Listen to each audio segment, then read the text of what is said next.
À la une de l'actualité internationale, Madame, Messieurs, de ce mardi 11 août 2026, le président congolais Denis Sassou Nguesso a reçu lundi 10 août 2026 à Brazzaville son homologue de la RDC, Félix-Antoine Tshisekedi. Les deux dirigeants ont échangé sur les relations entre les deux pays et sur plusieurs questions d'intérêt commun.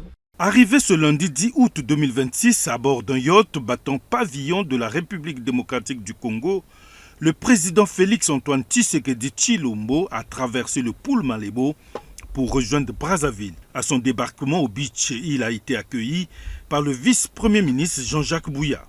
Après un bref entretien au salon d'honneur, le cortège a pris la direction de la résidence présidentielle du plateau où l'attendait le président de la République, Denis Sassou Nguesso.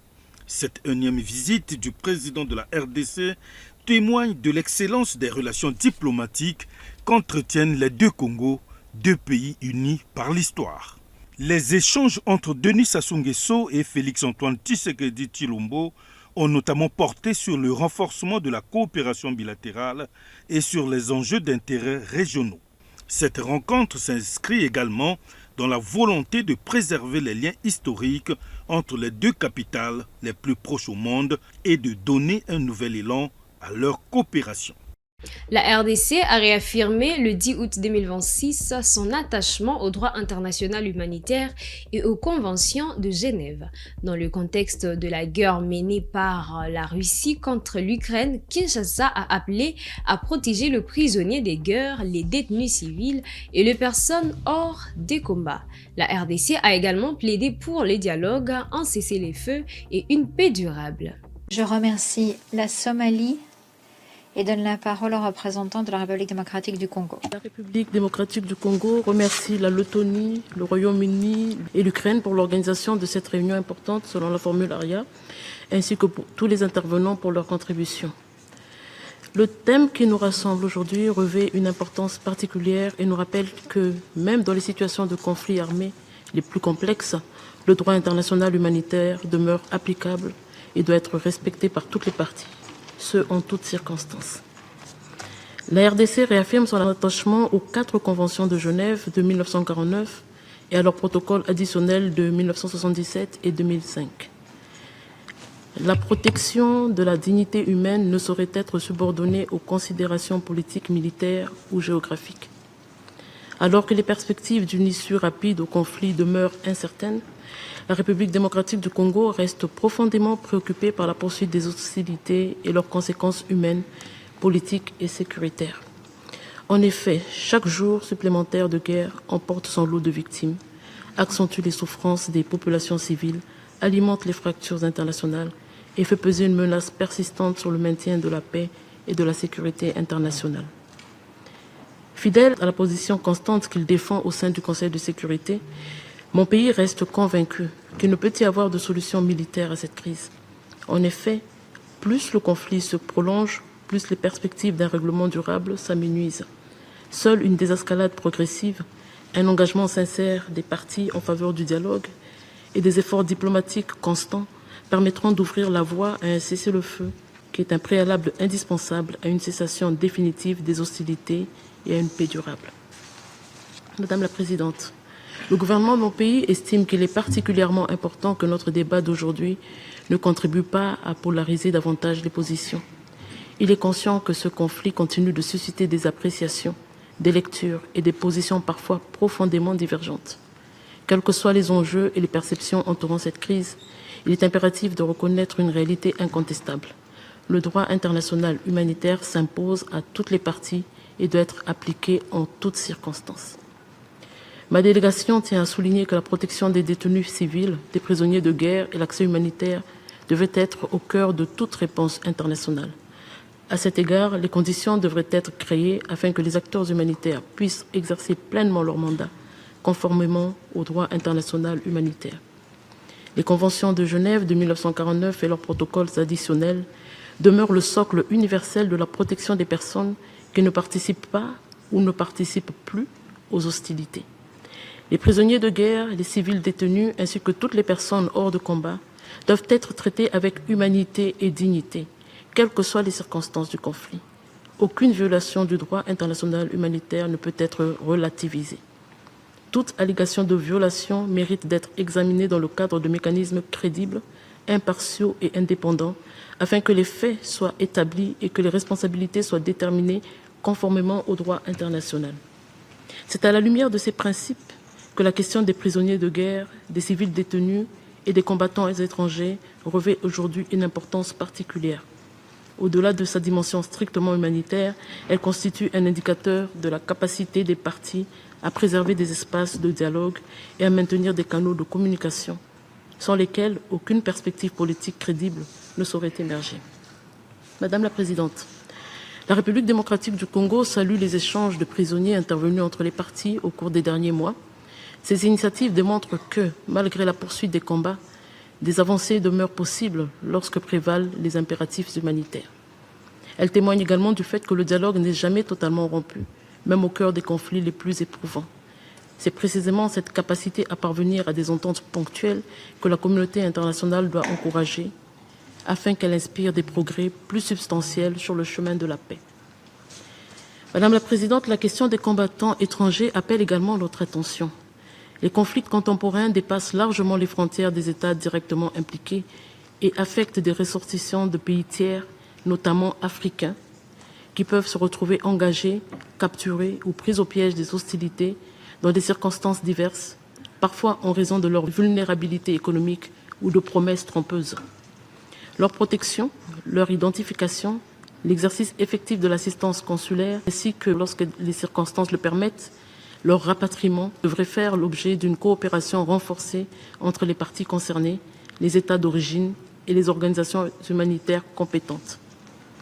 La République démocratique du Congo estime que cette coopération constitue également un moyen concret de prévenir l'exploitation des personnes vulnérables et de limiter l'internationalisation des conflits. Madame la Présidente, le respect du droit international humanitaire constitue une obligation juridique. Il représente également un investissement en faveur de la paix. Chaque prisonnier échangé, chaque famille réunie, chaque personne retrouvée et chaque mesure humanitaire mise en œuvre contribue à préserver la confiance sans laquelle aucun processus de paix ne peut durablement prospérer. L'expérience de la RDC en matière des conflits armés dans la région des Grands Lacs renseigne que lorsque les règles destinées à protéger les personnes sont affaiblies, ce sont les populations civiles qui en paient le prix. C'est pourquoi nous appelons toutes les parties à placer la protection de la vie et de la dignité humaine au-dessus des considérations politiques immédiates.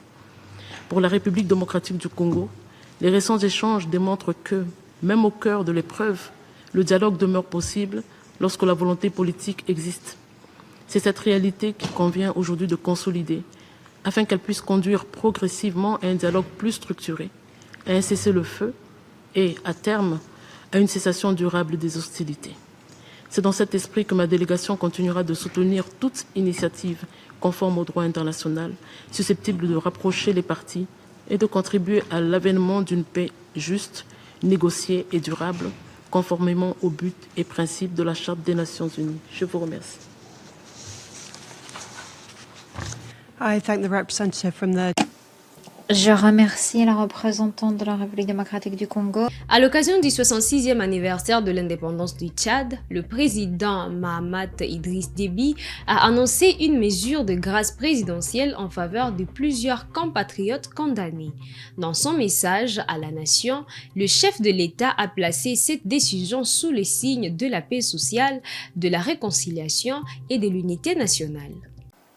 La main tendue, la paix sociale, la réconciliation, le vivre ensemble et l'unité nationale exigent de nous un dépassement de soi et implique une exigence de pardon. C'est dans cet esprit et conformément au pouvoir que me confère la Constitution que je prendrai un acte de grâce présidentielle au profit de plusieurs de nos compatriotes condamnés. Nous devons dépasser nos différences, rejeter les divisions et placer l'intérêt supérieur de la nation au-dessus de toutes les considérations particulières. Le patriotisme n'est pas seulement un sentiment, c'est un comportement. C'est respecter la République, c'est protéger les biens communs, c'est travailler honnêtement, c'est transmettre aux générations futures un pays plus fort que celui que nous avons hérité. En ce jour anniversaire de notre indépendance, souvenons-nous que nous avons une même histoire, une même terre et un même destin. Que chacun d'entre nous devienne un bâtisseur de paix, un acteur de développement et un gardien de l'unité nationale.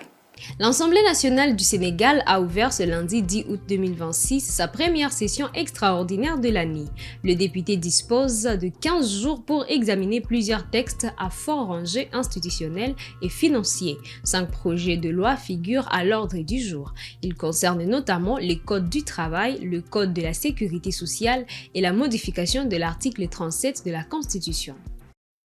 L'ouverture de la session a été précédée par la vérification du quorum. Sur 165 députés, les 100 ont honoré de leur présence. S'ensuit la lecture de plusieurs affaires à titre d'information avant de faire une précision sur l'ordre du jour.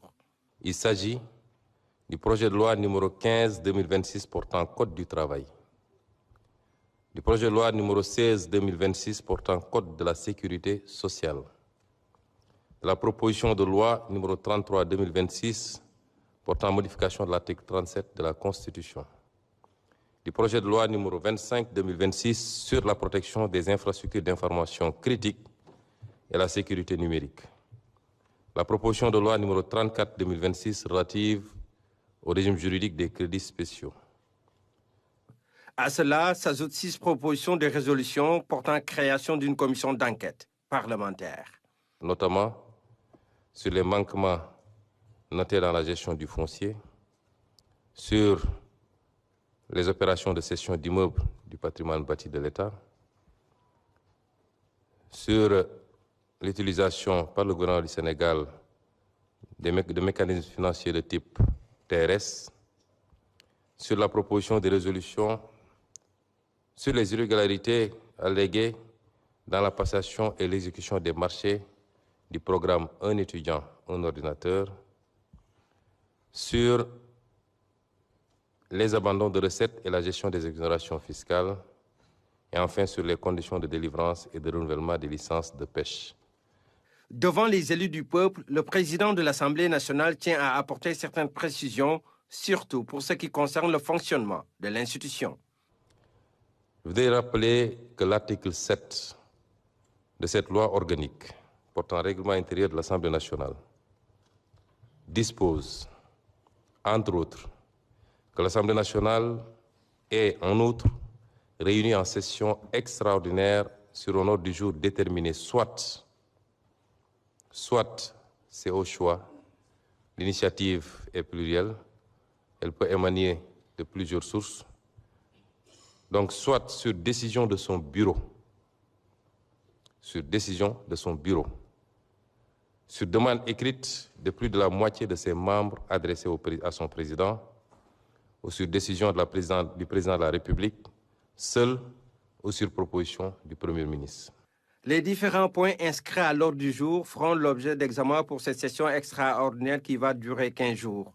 Les parlementaires ont donc une durée de 6 mois pour rendre leur rapport. C'est tout pour cette actualité internationale, mesdames, messieurs, de ce mardi. Merci à vous de nous avoir suivis du début à la fin. Restez connectés pour les prochaines actualités.